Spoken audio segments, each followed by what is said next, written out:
কি অবস্থা পোলাপান? আগামীকাল যাদের নাম ঘোষণা করা হয়নি আজকে তাদের নাম ঘোষণা করা হবে, সবাই চলে এসো।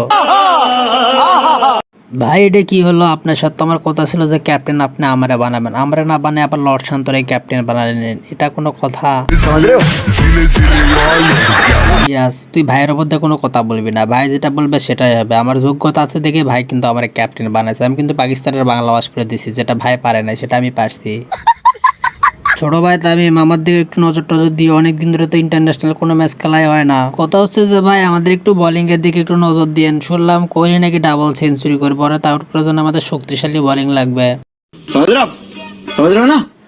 হাসাইলেন তাসকিন ভাই। কোহলি ভাইয়ের যে ইবাদত ভাই যে একটা সেলুট পারছিল সেটা কি মনে আছে? সেলুট খাওয়ার পর কোহলি ভাইয়ের অবস্থা কি হয়েছিল একবার কোহলি ভাইতেই শুনেন। এরে তোদের কাছে আমি অনুরোধ করতেছি, তোরা আমার জীবনের ক্যারিয়ারটা শেষ করে দিস না প্লিজ, দয়া করে। ইবাদতের আর তোরা একাদশে রাখিস না, ওই যদি আমার আবার সেলুট মারে তারা কিন্তু আমার ক্যারিয়ার ধ্বংস হয়ে যাবে।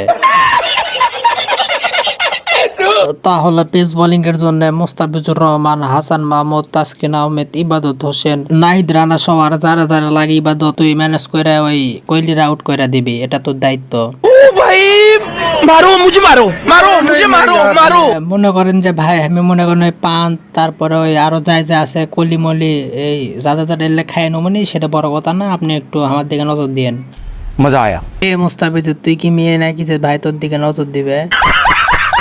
মানে তো কি কমো আমি সেটা আমি বুঝতে পারছি না। লর্ড শান্তর বাচ্চা লর্ড এই আমি ভাই খবর যাচ্ছে, মানে ভাই যাতে একটু আমার জন্য দোয়া খায়ার করে এই আগে যাতে আমি ওকে আউট করে পাই। আর তুই কোন দিকে লেগেছো কথাটা? তামিম ভাই আপনি কোনো চাপ লিয়েন না, প্রধান উপদেষ্টা ডক্টর মোহাম্মদ ইউনূস আর আসিফ মাহমুদ ভাই কিন্তু আমার ঘাড়ের উপর হাত রাখছে, তাদের সাথে কিন্তু আমি সেলফিও তুলছি, বুঝতে পারতেছেন কতটা ফর্মে আছি আমি। अच्छा শান্ত তুই একটা পোস্ট লাগা যে প্রিয় অভিভাবকের সাথে একান্তই আলাপ। এরে শান্ত খালি কি তোর সাথে তুলছে আমার সাথেও তুলছে, কত কথা আমার তো মনে কর সারা জীবন দেশের হয়ে ওপেনিং খেলাবে সে কথা আমার সাথে হইছে। বন্ধু তামিম তুই তার একটা কথা শুনিস নি, সাকিব ভাইয়ের নেত্রী নাকি টুপ করে দেশে ঢুকে পড়বে। अच्छा আরে তুই নিশ্চিন্তে লাগে সরিষার তেল দেখো মা, আফার আর খাওয়া নাই, আফা এখন ইন্ডিয়াতেই থাকবে।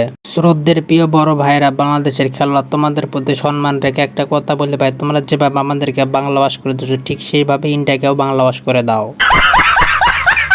আসো খেলবো, খেলা হবে।